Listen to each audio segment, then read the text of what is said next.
Et nous commençons donc comme tous les mardis avec Patrimoine Passion, le rendez-vous dédié aux investissements ou aux placements, plaisir, passion ou alternatif donc de Smart Patrimoine. Et aujourd'hui, nous nous intéressons à la photographie, à l'œuvre d'art photographique. Peut-elle constituer un véhicule d'investissement ou reste-t-elle du domaine de la collection? En tout état de cause, lorsque l'on veut acheter une photographie, que faut-il avoir en tête lorsque l'on est un épargnant? Des questions que nous allons poser à Christophe Wissner, directeur des Rencontres d'Arles. Bonjour Christophe Wissner. Bonjour Nicolas. Bienvenue sur le plateau de Smart Patrimoine. Je le disais, donc vous êtes directeur des Rencontres d'Arles. On va quand même présenter les Rencontres d'Arles pour ceux qui ne connaissent pas, mais c'est quand même un festival très emblématique depuis longtemps de photographie, le plus grand festival français, peut-être même européen. Le plus grand festival international. International, carrément. Donc de photographie qui se tient à Arles tous les ans, alors au moment de la période estivale pour le coup. Vous êtes donc l'expert tout trouvé pour nous expliquer comment comprendre un petit peu ce marché de la photographie. Dans cette émission, on a traité effectivement de nombreuses thématiques d'investissement passion, notamment dans le domaine de l'art. La photographie, c'est un domaine bien particulier du domaine de l'art qui va toucher à chaque fois autant le photojournalisme que la photographie amateur ou la photographie professionnelle. Et il y a encore après la photographie d'art. Est-ce que vous constatez, avant de rentrer un peu dans le détail du marché, que c'est une thématique qui attire de plus en plus de collectionneurs, voire d'épargnants ou d'investisseurs? Alors déjà, je dirais que ça attire de plus en plus d'amateurs. D'accord. Et ça, on le voit en fait tout simplement avec l'augmentation des chiffres de fréquentation. Puisque les Rencontres d'Arles n'ont fait qu'accueillir de plus en plus de visiteurs. D'accord, oui. Pour donner les chiffres avant le Covid, en 2019, on avait accueilli 134 000 visiteurs hors scolaire. D'accord. Sur une période de combien de temps, du coup ? Sur une période de 3 mois. D'accord. Et l'an dernier, on avait accueilli, donc c'était un temps Covid, 112 000, donc ce qui est quand même assez conséquent. Bien sûr, oui. Sachant qu'on a une période, cette année, on a déjà les chiffres de la semaine d'ouverture. Sur une semaine, on a accueilli 19 000 visiteurs, bien sûr, oui. Dont à peu près 45% d'étrangers, ce qui est quand même très important. Donc effectivement, il y a le rayonnement effectivement d'un festival qui existe depuis longtemps, il y a la ville qui fait également, mais on voit qu'il y a un attrait de plus en plus conséquent pour la photographie d'un certain nombre d'amateurs, de gens qui viennent visiter le festival et qui viennent regarder les œuvres. Absolument. Alors, je vais faire un petit flashback par rapport à mon activité antérieure, puisque j'étais directeur artistique de Paris Photo. D'accord. Et on avait remarqué en fait la même croissance en fait, puisque en 5 ans, entre 2015 et donc jusqu'au 2020, en fait, avec l'arrivée de la pandémie, on était passé à peu près de 55 000 à 72 000 visiteurs. Donc on sent quand même un intérêt croissant pour le médium de la photographie. Et alors vous l'expliquez comment, j'imagine que vous n'avez pas forcément une réponse toute trouvée, mais instinctivement, vous expliquez comment que depuis les dernières années, on s'intéresse pas principalement, mais de plus en plus particulièrement à ce support? Je pense qu'il y a plusieurs raisons. Déjà, la photographie est un médium qui est lié au réel. Donc, il y a en fait une accessibilité évidemment plus grande peut-être que directement sur l'art contemporain. D'accord. C'est aussi un moyen finalement de commencer une collection. Et après, il y a aussi pas mal d'artistes, enfin de photographes ou d'artistes qui utilisent et le médium photographique et d'autres médiums. D'accord. Donc finalement, c'est comme une porte d'entrée, en tout cas dans la collection. Ça, c'est la première chose. Ensuite, il y a le côté évidemment plus accessible au niveau du prix, puisque si je parle de la photo contemporaine, je ne parle pas des 5 grands noms qui battent les records dans les ventes aux enchères, mais je parle de ce qui est produit en général. C'est évidemment moins cher souvent qu'une œuvre unique. D'accord, bien sûr. Parce qu'il y a plusieurs tirages de la photo ? Voilà, puisqu'en fait, la photographie est une technique reproductible. Bien sûr, oui. Et donc, il existe un nombre de tirages limités et signés. Alors, suivant les photographes, c'est parfois seulement le même tirage, parfois c'est seulement la même taille, avec un tirage limité, parfois il y a plusieurs tailles pour la même photographie, avec évidemment un nombre de tirages qui est lié à la taille. Et alors là, on rentre effectivement un peu dans les caractéristiques du marché à avoir en tête lorsque l'on veut acquérir une ou plusieurs œuvres, que ce soit pour une thématique de placement ou non. Vous nous direz dans un instant ce que vous en pensez d'ailleurs, mais est-ce que le nombre de tirages qu'on peut avoir d'une photo, par exemple, va influer sur le prix ? Oui, absolument.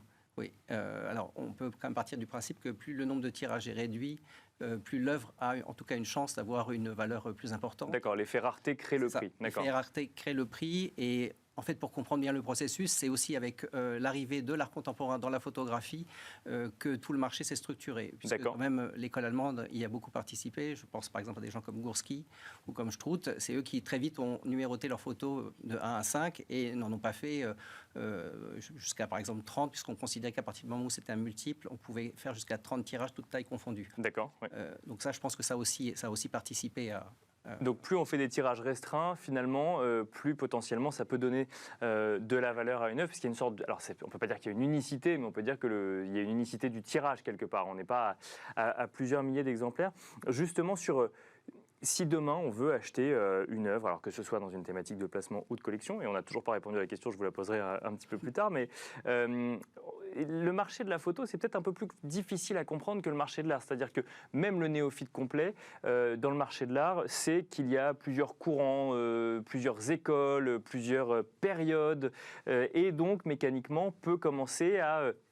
aiguiser un petit peu au moins son émotion face à une œuvre ou autre. Dans le marché de la photographie, c'est plus compliqué. Déjà, on le disait en introduction, ça peut être de la photographie de photojournalisme, ça peut être une photographie amateur qui est rentrée ensuite dans le domaine public et qui, d'un coup d'un seul, a un intérêt pour l'œil expert, ou ça peut être une photographie d'art. Comment comprendre un peu ce marché avec quelques notions simples ? Alors, je dirais, pour ce qui concerne la photographie d'art, c'est essentiellement en fait la création contemporaine. Et là, on peut faire quand même un parallèle avec ce qui se passe dans le milieu de l'art contemporain. Je pense que c'est à peu près les mêmes clés et c'est pas très compliqué. Ce qui est plus compliqué, c'est quand on arrive sur la période moderne ou la période ancienne. D'accord. Parce que là, ça demande en fait déjà une connaissance technique. Et puis, il y a une chose qui est très très importante, c'est la provenance. D'accord. En fait, le record qui a été fait par une œuvre de Man Ray, dont vous avez, j'imagine, tous en tête, qui est le violon d'Ingres. Bien sûr, oui. Qui a fait plus de 12 millions de dollars. En fait, c'est une œuvre dont la provenance était assurée puisque le collectionneur était très proche de Man Ray et a fait l'acquisition quasiment auprès de Man Ray de cette œuvre. Oui, parce que j'imagine qu'on peut plus difficilement encore que sur des toiles, alors même qu'il existe des faussaires, dire que ça c'est la patte de tel ou tel photographe quand on a une œuvre dont on ne peut pas assurer la provenance en face de soi. C'est ça. Alors si on ne peut pas assurer la provenance, c'est très compliqué. Après, il est possible évidemment de faire des analyses. Il y a des experts qui savent reconnaître les papiers, qui savent reconnaître les tirages, etc. D'accord. Mais c'est vrai que la traçabilité, c'est la chose la plus importante. Sachant qu'il faut savoir qu'avant en fait, que les photographies soient numérotées, il n'y avait pas de numérotation. Donc très souvent, on ne sait pas combien de tirages ont été faits.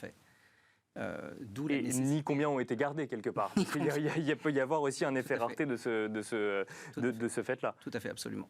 Alors, j'en arrive à ma question. Est-ce qu'on peut considérer que la photographie peut être un placement financier, alors pas au sens d'un véhicule financier classique, mais comme certaines œuvres d'art peuvent être considérées comme des placements financiers, certains timbres aussi. Est-ce que la photographie rentre dans cette catégorie-là ? Oui, alors je crois que maintenant qu'on a en fait, je pense, scanné toutes les différentes possibilités qui existent, je pense qu'on peut investir aussi dans la photographie. D'accord. Il faut juste quand même savoir que la production, je dirais, photographique actuelle est quand même énorme. Mm-hmm. Et donc, si on sort des grands noms, il faut quand même, je dirais, avoir un panier déjà bien rempli avec pas mal, je dirais, avec une belle écurie pour être sûr de pouvoir... bien diversifier ses investissements ou ses placements. D'accord. Ça paraît que c'est quelque chose qui est quand même assez important. Et puis je pense que la première chose aussi, si on collectionne de la photographie, si on décide de collectionner de l'art, c'est quand même l'aimer. Je pense que ça, c'est la chose principale. Donc il faut commencer par s'intéresser à l'émotion finalement qu'on a quand on regarde une photographie, ou en tout cas un courant. L'émotion, il faut aller voir, il faut aller sur les foires, il faut aller dans les galeries. Les galeries sont toujours prêtes à donner toutes les informations. Il faut aller dans les festivals. Il faut en fait se familiariser avec le médium. Et là, on comprendra aussi mieux aussi, je veux dire, ce qu'il en est et ce qu'il en ressort. Oui, parce que au-delà des passionnés ou des experts, le grand public n'a pas forcément en tête des noms de photographes d'art célèbres, ou alors je ne sais pas si vous en avez en tête, mais en tout cas, je veux dire de la période contemporaine qui photographie aujourd'hui de leur vivant. Alors, les grands photographes qui font donc les records aux enchères, on parlait tout à l'heure d'Andreas Gursky, mm-hmm. Qui avait fait 4,3 millions de dollars avec Rhine, avec donc le Rhin. Bien sûr. On pense à Cindy Sherman, on pense à Struth, on pense à Jeff Hall. Voilà, ça reste quand même le haut du panier en fait de l'art contemporain.